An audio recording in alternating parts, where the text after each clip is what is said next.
What's up, everybody? What's up? It is your boy MM2K doing a special live episode of the Cloud Gamer Chronicles. This is still our pilot series where we're going through a series of just different content, just giving you a little taste of what we're examining here and what we plan to examine when we fully roll out this platform. But again, I'm your host for today, MM2K. And this platform covers all things cloud gaming. We're going to be talking about Amazon, Stadia, xCloud, GFN today. No PC, no PS Now. There really wasn't anything tracking in the news for them. And really, there was only heavy content tracking for GFN and Stadia this week. So we're going to have a heavy focus on them. xCloud and Luna will brush on them, and there you have it for what we're going to include in this episode. Before we go any further, though, I want to give a big shout out to the homie Jack Gillespie. He does a lot of tracking for Stadia related stuff as we're talking about cloud gaming content. And he says, want to give a shout out to the SBCN, shout out to them. That's the Stadia Bass Community Network, full of streamers and content creators. For their Stadia dedication, Jim Beer Gaming and MM2K have the new top English-speaking channels. And to Stadia Rocks for doubling down on Stadia on his channel. Really loving the new weekly show that airs after the Tuesday blog.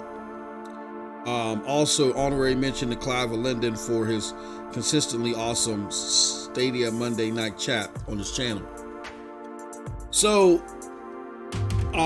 shout out to all those great content creators, Rock, Jim, Clive, everybody, and really a shout out to this platform. It's not all about me. There's people that support it behind the scenes as well, that help get notifications out, stuff like that. I couldn't do everything on my own. We have people that help along with you all, like with raffles and stuff like that. So there's people that really want to see the enthusiasm and the excitement over the Stadia platform, really stay intact. So shout out to everybody that's still doing Stadia content. We definitely need it. We definitely appreciate it. We get where a lot of content creators may not feel it's as lucrative as they hoped it would be. But, hopefully people will find their way. We've definitely found our way. And what I mean our way is we found a good balance from being able to maintain the stuff that we want to do on this platform, along with just having an MO that's not about what we get to put in our pockets. It's more or less about, what can we provide you? I mean, yes, and I would be lying if I was saying that content creators in general don't look at what they could bring in. Yes, that's definitely something that is considered. It's considered a lot to a little. We consider it to, as long as we cover our costs, we're in a good spot. There's a lot of, but see, covering costs for us may not sound as simple as you may think it is. There's a lot of stuff that we want to do. And that's why we unapologetically ask for support. Shout out to Aminor in the house. What's going on? He said, there's no money on Stadia content. There doesn't have to be, it's just, there is a lot of things that we want to do. We want to do giveaways consistent. And, as often as we would love to be able to just pull out of our own pockets and do it, it's just not fathomable. Full transparency, I'm looking for a house. My wife likes putting down tens of thousands of dollars when it comes to purchases like that as a down deposit. So every single penny that we come across, she's picking it up and throwing it in the bank. So where I can, if I got a few extra bucks, I'll do something. But it's from the power of you all, from supporters like Aminor and all you guys that have access to this, that make it possible for us to do things like get Dark 1985 access to a Stadia kit where he did a video. I don't know if you guys saw his video. His video is unbelievable. I should leave a link to it. It's not part of the tracking though, but I'm gonna leave a link to it in the chat or in the description somewhere. He did a video. We got him the Stadia Premier Bundle, and then he went and bought an NVIDIA Shield Pro, I believe it is, because he said it cost him $200. And he said, because I've been trying GFN on the low. He said, I've been trying it on the low ever since I've been doing the Stadia challenge. And he said, I'm liking GFN, which I'm a GFN founder as well. It's just that Stadia is better fit for my use case. So he went and got a NVIDIA Shield Pro to see which one would be better than, you know what I'm saying, as far as playing his experience on versus playing Stadia on the dongle. And to his surprise, Stadia won out. I think it's because, and we'll talk about this, because it's not every single case is like this. There's definitely cases to where you can make a strong argument for GFN that when you take GFN and crank that puppy up and get it cranking at 1200p, and if it's running smooth, no artifacting, no ghosting, and you balance it up against Stadia's 1080p, even if it is running smooth, GFN is running circles around some Stadia games in those instances. Performance-wise and how it looks, it just depends on the game. We're going to talk about another one that fits in that category. Some other ones is Destiny, and well, there's no Stadia version of Roku, but Roku on GFN looks like it's a Stadia game. You know what I'm saying? So there are instances to where, GFN cranked up versus a Stadia 1080p run circles around it. You know? That being said, again, it's not every single case. I find more often than not, it's the other way around in my case. And I think that based upon the tracking that we're going to talk about, that there are signals out there that show to where it might be just a safe bet just at this moment to not try to put too much on GFN. Well, I don't want to say put too much. I don't want, because that gives it a sense of inferiority. And that's not what I'm trying to get away with saying here. What I'm saying is you don't put GFN in the wrong lane.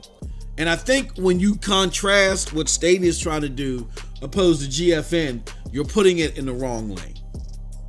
I think GFN is best served when it's looked at as a companion, more so than xCloud. It's a lot more reliable than xCloud, but as long as you have that backup, it's a very great service, contingent upon you having backup.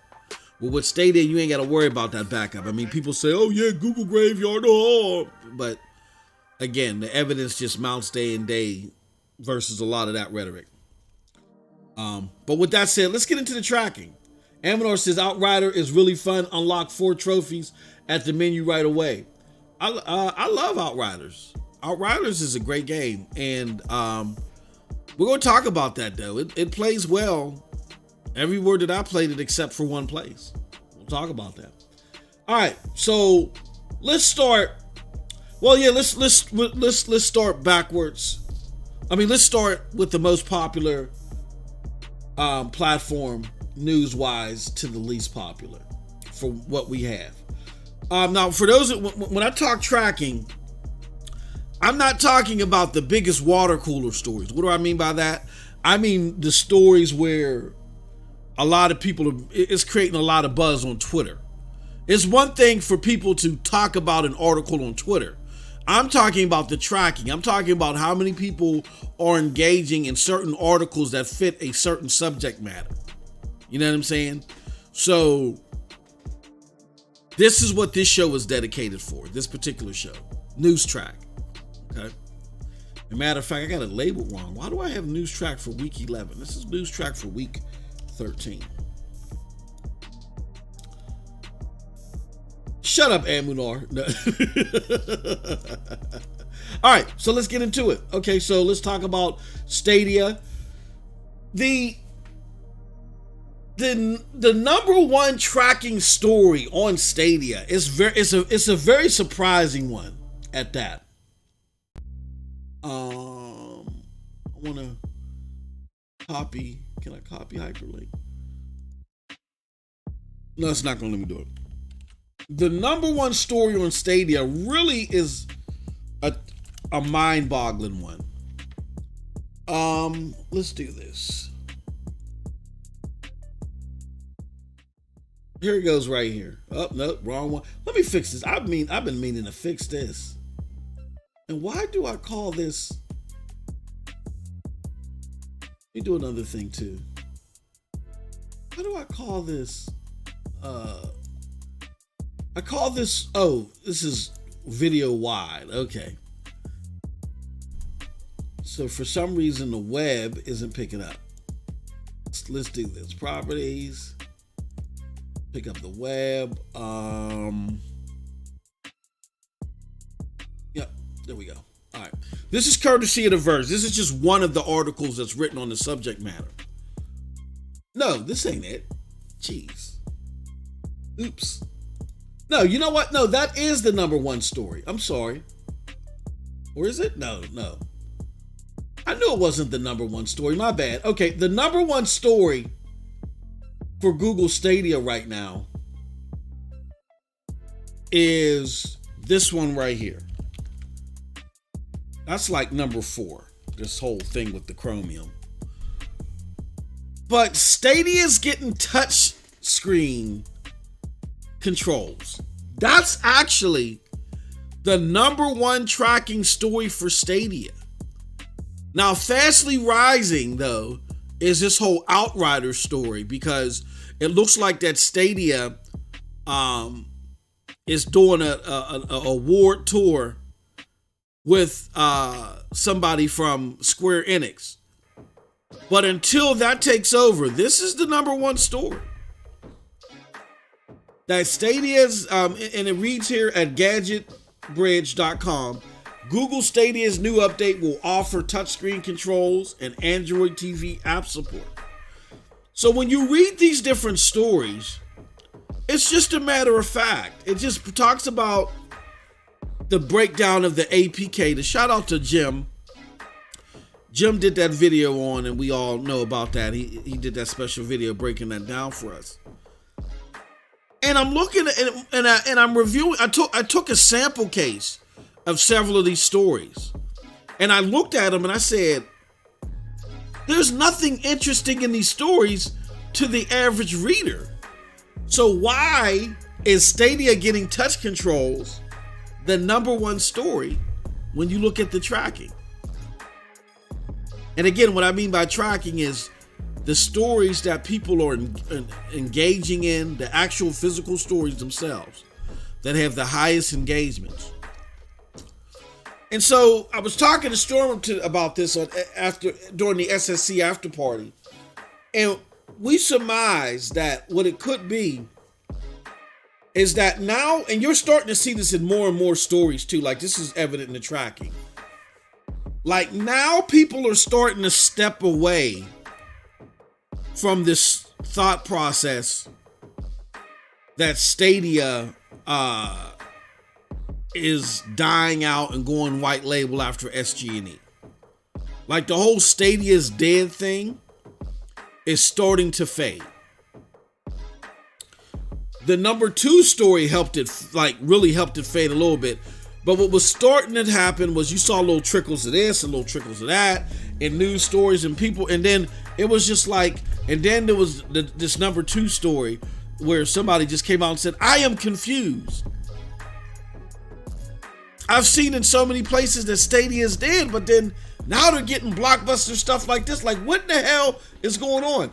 Aminor said, gotta run. See you later. I appreciate you, Aminor. Appreciate you for coming through. But it's like people are saying, well, hold on.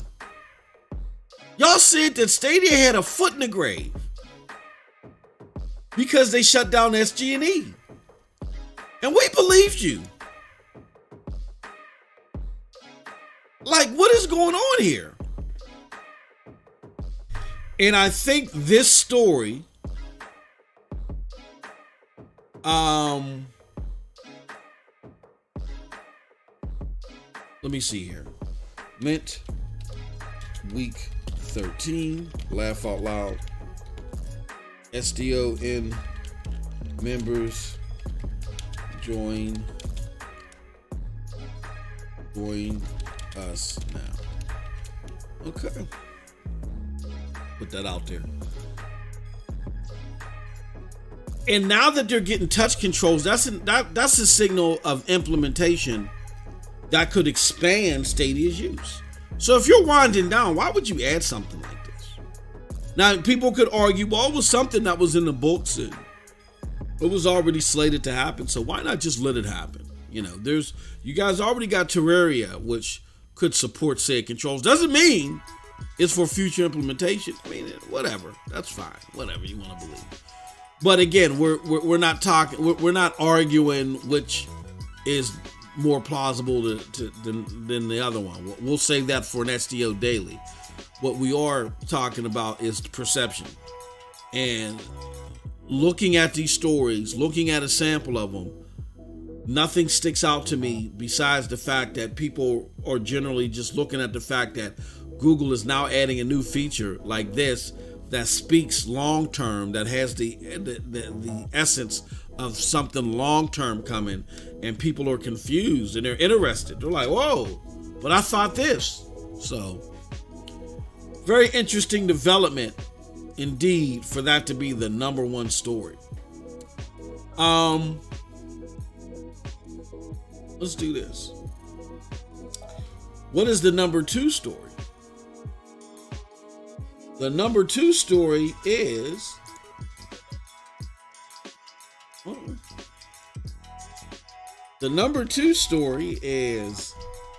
what a lot of you probably thought the number one would be. And that is NIS America bringing 4 key RPGs. This is reported by RPGFan.com. This story, I think, to me, I'm going to say this. I think this story single-handedly flipped the tide. As I said before, there were other stories that were happening. There was the trying to think what happened first. Oh, there was the announcement of Outriders coming day and date. There were some other things. I think Dragon Quest coming. I don't know if Resident Evil happened before this or after. I think Resident Evil was before this, I believe. There was a bunch of things that people questioned, like, hold on, what the hell is going on here? But this story right here really, I think, turned all the negative Stadia reporting upside down. And how did it do so? Well, they basically said, look, not only is all that other stuff coming, not only is the touch controls coming, but we're getting games that you just don't see everywhere. We're getting games that you only see on PlayStation, which is the number one gaming, plug and play platform at the moment. Or that you only see on Nintendo Switch. Like Xbox, with all of its hardware, they're getting the games that aren't the hardcore Japanese games. We are. And this is the story about these 4 games that I think really turned the tide for Stadia. You got the 4 games are April 1st. It is The Legend of Heroes Trails of Cold Steel 3, Lacrimosa of Dana, Ease 8, and that game was a pro game, which is just insanity. Then you got on April 9th, The Legend of Heroes Trails of Cold Steel 4, and then Ease 9 Monstrum Nux comes in the summer. So that's big. That caused a lot of water cooler talk. And even though it didn't track as high as the touchpad stuff, I think as far as it went beyond just news tracking, and it was hitting social media hard to where it really started turning the tide and flipping the Stadia's dead narrative upside down. And they got a lot of respect for this too. Even though a lot of people don't play these games, these are hardcore RPG games that gamers just in generally respect. Like, these are the games that really make you stand out when you have these games. Whether a lot of people play them or not, you really stand out when you have these games. So, all right. So that's the number 2 story. All right. So what else did we have on GFN? I mean, what else did we have on Stadia? Well, Stadia, we had the number 3 story was the use of Stadia on Xbox. That was the number 3 story. We're not going to get into that one. The number 4 story was the number 4 story is, let me do this. I made 3 and 4 the same thing, which is a no-no.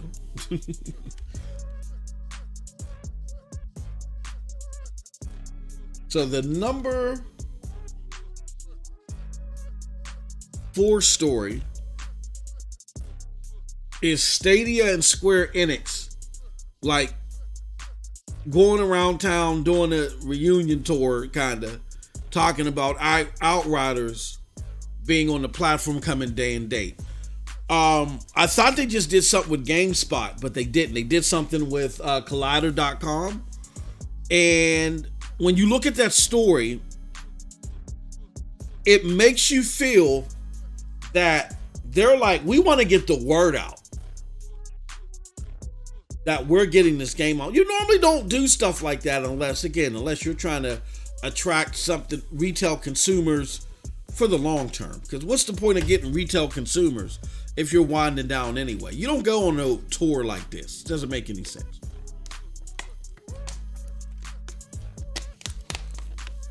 So they're doing this, and it is creating buzz too. Unfortunately for them, Microsoft created more buzz. Well, no. I'm going to say fortunate. Fortunate for them. Unfortunate for what they were trying to do with this campaign, though. But in the long run, fortunate for them is that Microsoft having this drop day and date, and from what I'm hearing, it performing so well on consoles, it kind of stole that thunder. So it doesn't have the effect of Cyberpunk like they were hoping it would. So that's one thing. Secondly, it's a good thing ultimately, because I gotta be honest with you.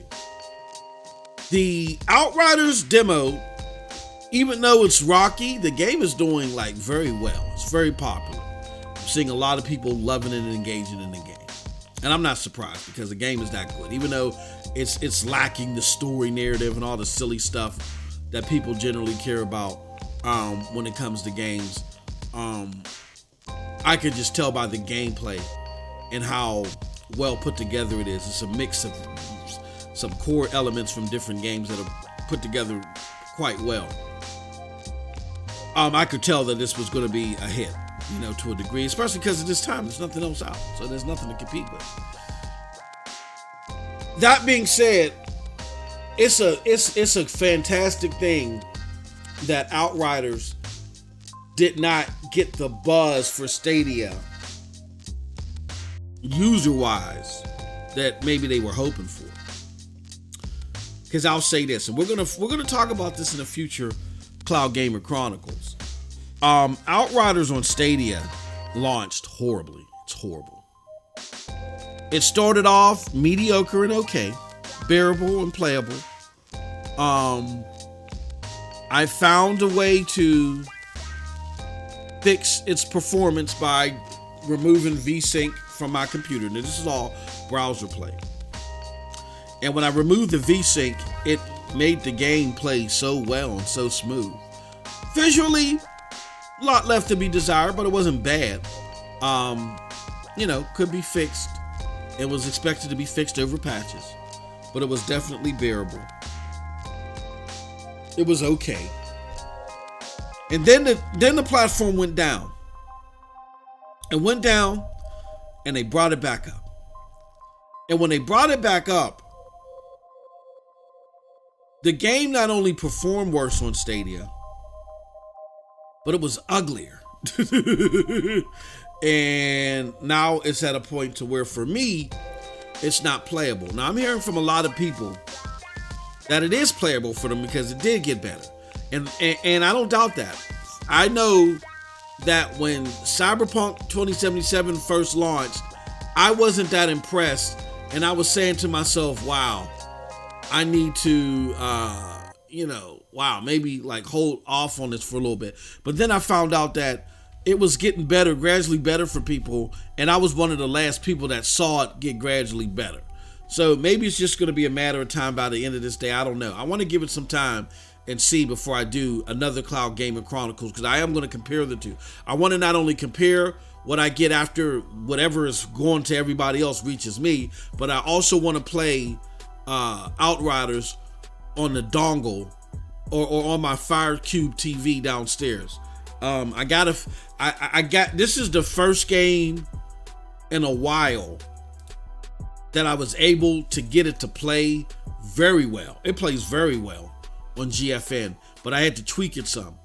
Now I want to see how it performs on dongle. Very interested to see that. So whenever it comes back up, I'm going to test both of those, and we'll have a Cloud Gamers Chronicle quick hit video on that.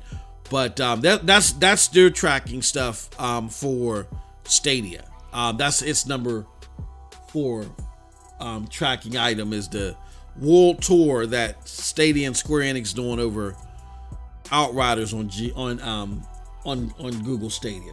All right, now it's time to go to GFN. I'm gonna work backwards with GFN. Let's do, because it's in relation to what we just talked about with Stadia. And for GFN, now this story is peculiar because the people who wrote it, I don't know what the hell they were trying here. This is very weird. It says Outriders joins the top FPS games available on any device with Geforce now. So I think what they're trying to say, because I'm like, Outriders isn't an FPS. But I think what they're trying to say is that it's joining the top FPS games on Geforce now that are available on any device. Last time I checked though, I don't think what is that game? I always forget by Blizzard. Out something. I don't think that game is on there.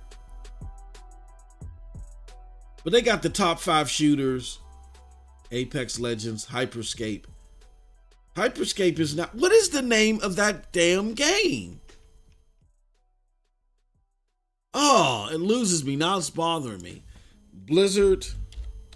Overwatch. Yeah, Overwatch isn't on here. So I see what they were trying to do with this title. They were trying to really jazz this up for GFN.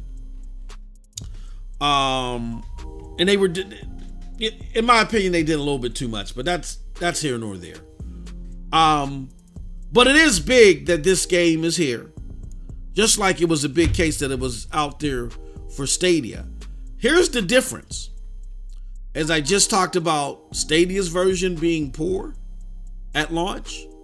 I don't know how this performed at launch, but I know when I tried this today, again, I tweaked some things that were available, that should have been available on the Stadia port, which bewilders the hell out of me why these guys go on a world tour about the Stadia version with how it's performing, I would be hiding in the closet somewhere. But anyway, I tweaked some things, some options that are available on the GFN version, and I got a hell of an experience playing on my PC. So this is big. This is like Roku and Destiny big as far as the performance is concerned. So again, if you it's a double-edged sword though, because when it comes to this game, you want to say, look, I can't recommend it on Stadia, but get it for GFN. I want to say that so bad, but here's why I can't say that. We're going to hop around. So now we're going to talk about actually the number one story. Well, yeah, it is the number one story. We're going to talk about the number one story for GFN, which is unfortunately this. And I'm going to use a biased article, but the number one tracking story headline for GFN is error codes and the fact that people have lost access to games, along with it being shut down for a little bit. So when you deal with the lack of access to GFN, all that, everything related to that is the number one tracking stories for GFN. And to be honest with you, I have resources that give me tracking, and I never tracked GFN hard. I just randomly looked for stuff manually, and that's how I was able to find the Ampere Group's analysis on GFN about it not being as stable, having a stable business model, stuff like that. And that's why I got on people's cases about, look, I'm just randomly looking for stuff because I'm looking for everything. I don't have any method to finding these articles, and I keep finding them, and people aren't finding them, but they're running with narratives where these articles would shed light and maybe help you back away from that narrative if everybody was looking to get a well-rounded depth of information. With that being said, I didn't, but prior to this, I didn't do any tracking seriously on anything besides Stadia, right? So in lieu of the Cloud Gaming Chronicles, I went back to my sources. I asked them, I said, please, I said, I know you guys are really stretching it, getting me this information on Stadia, using these resources because they're meant for something else. But can you do me just a small favor? And they said, what? I said, can you also provide me tracking on GFN, xCloud, excuse me, GFN, xCloud, Shadow PC, PlayStation Now. And after some buttering them up, they agreed to do it. So I asked them, because when I was doing my manual checks, I don't recall GFN ever having a bad week, except for when the games were being yanked off the platform, like when Square Enix and all those other people first left first left GFN. They haven't had a bad week since then in the tracking, from what I could see personally. So I asked my people to go all the way back till then, and I think that was like June of 2021. And they were able to confirm my suspicions that this is the first time that there's been negative news track. Don't mean that there hasn't been negative news out there. Again, this tracking is all about perception. But this is the first time that there's been negative news about GFN altogether. So, yeah, it just shows to prove that they started off the week rocky, but them having access to Outriders and it playing so silky smooth after you make the necessary tweaks probably is turning things back to normal for GFN. So it's something that we definitely want to keep an eye on. Here, if you go to our Broadband Bullies article, we tried to highlight what we thought was like maybe getting ignored for whatever reason. And we talked about, people losing access to games, this not being new. The latest, the big ticket victim now is Death Stranding for Steam. We talked about why this is so important for gamers while they're playing, that something gets resolved, and why this is like a stain on GFN, and it's for the aforementioned series of events that they dealt with last year where games were yanked. They kind of promised the president, what's the president's name? I can't find it. Oh, President Phil Eisler came out and said in a blog post that the move of creating the opt-in clause that was supposed to stop people from seeing a game available on GFN, buying it, only being able to play it via GFN, and them losing total access to it because the publisher would yank it off saying, hey, look, we didn't give you permission. Phil Eisler and company, they created this opt-in clause for every game, and they said, look, if you don't sign this opt-in clause, then we're just going to take you off the system anyway. And so then that's how they were able to get a library that they could maintain as far as negotiations were concerned. Well, now we're just talking about performance, and the performance of the platform is in question, particularly with Steam, because you're having these random Steam games not be available for long periods of time. So we talk about this in the Broadband Bullies article. We said we're going to keep an eye on it. But again, Death Stranding is the biggest victim at the moment. So that is the number one tracking story for GFM. Let's take a look at the number two tracking story, which is is really positive. It's speculative, but it doesn't matter because, again, this is about perception. This isn't about, arguing what is. And that is, here goes one example. Zach's analyst blog highlights NVIDIA, Goldman Sachs, and a bunch of other people. So what they're saying here is that NVIDIA is expected to really do well by analysts as far as growing its user base. Now, what does that mean? Whoa. What the hell? What just happened there? Now, what does that mean for GFN's viability? Can't find. Okay, so they do a little bit different.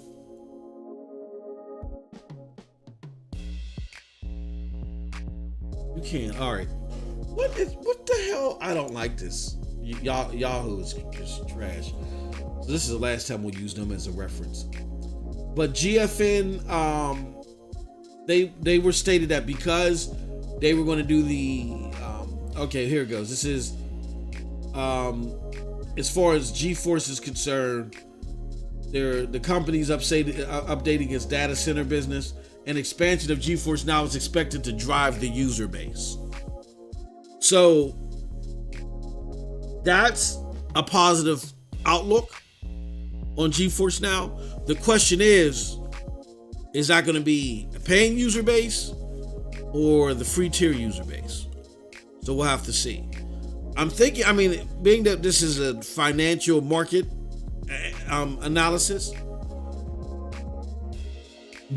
they didn't indicate the ratio because, again, that's the issue that GFN is dealing with as far as the sustainability. They didn't talk about ratio, but what they talked about, or they apparently feel that there's going to be enough paying people coming on the platform for it to be significant. So we're going to keep an eye on that. All right. And that's it. Lastly, for GFN, they're talking about how, in contrast to everybody, there being a lot of buzz about being able to play Stadia on Xbox, that in contrast, GFN blocked. Here, I'm going to put the story up there. GFN blocked access, it appears, for their platform to be played on Xbox like how Stadia is. And if you look at this article, trying to find a spot. Yeah, Google Stadia works really smooth, according to, I think this is this Tom Warren? Yeah, Tom Warren of The Verge. It says Google Stadia works really smooth. I've been able to stream multiple games using the service, and the Xbox controller is automatically detected and supported in games. I've also tried to use NVIDIA's Geforce Now streaming service, but NVIDIA appears to be blocking the Edge user agent string, and there are no developer tools or extensions that will allow me to spoof the Chrome user agent. So, seems like that, yeah, Geforce Now is actively blocking their platform on Xbox. So curious why, though, and that's why I told people to keep their ears and eyes open for this in the future. I'm curious to see why that's not happening either from Microsoft or Stadia. It's interesting. But again, they've name dropped each other before in very courteous ways recently. You know, Stadia at the last DICE event, and Xbox when they bought Bethesda. And then you had Marty Stratton of id Software, now owned by Microsoft, saying positive things about Stadia and xCloud when he didn't have to. He could have just talked about xCloud. So there's something, in my mind, there's something brewing there. But again, we'll save that for another podcast. This is all about the facts, okay? All right, last but not least, let's talk about the very quiet worlds of Xbox and Luna. Let's start with Luna. So really not much going on with Luna, except for they got Ghost Runner. Ghost Runner arrives on Amazon Luna's cloud service, and it's a fairly decent game. It was brought in by 505 Games, very interesting. So definitely check that out if you get a chance. I'm seeing Luna trying to get some headway with this. They're trying very hard. Like, let me go pull up the tweet. Like, it got 68 likes. You know what I'm saying? Like, they're trying to get some headway with this, but not a lot is happening. They're not getting any they're really not getting any traction at all. And again, I'm not trying to be mean. I'm just saying, they're not getting any traction on that. Another story that actually is buzzworthy, but it's not getting any traction either, is Xbox running Discord and Google Stadia. It creates a lot of buzz on Twitter, but it's actually not getting any traction as far as like clicking on the articles and engaging with them. Like, nobody really cares, and the reason being that, I don't know, just nobody cares. Like, I think the average consumer doesn't even know what the hell a Stadia is. I think that those that do know what Stadia is, they heard so much negative stuff about it, so they're kind of like confused, like, hold on, media. You said all this stuff about Stadia and why it shouldn't be supported, but now you want us to get excited that it's available on Xbox? Don't I gotta pay in order to even open it? See, it's where the media's misguided cascading of information really is confusing people, because they're like, well, hold on, y'all just spent all this time dogging this thing. Like, who cares if I can play this on there? So that's why that is creating a lot more water cooler buzz on social media than it is getting a lot of attention as far as articles are concerned. And that, my friends, is it for the tracking for week 13, 2021.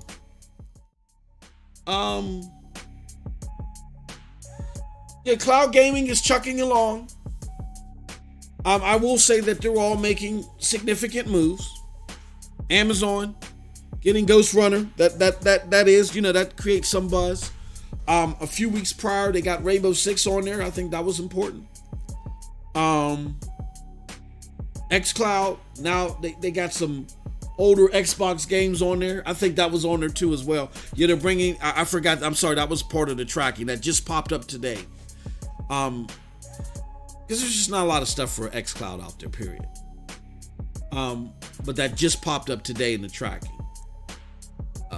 And again, doesn't mean that nobody's clicking on it, but for it to have like start having significant numbers, it took it about 24 hours to do that.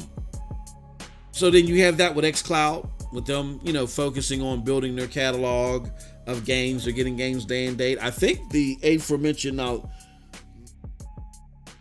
xCloud, I think the major announcement that MLB is coming day and date to Game Pass, I think that's coming to xCloud as well. So that'll be interesting to see how that tracks. It's already creating buzz just in general. Then we have NVIDIA. Not starting off the week too well, but ending it off, on a higher note with Outriders. Outriders performs well on the platform. That's not tracking how well it's performing, but the fact that they have it on there is tracking.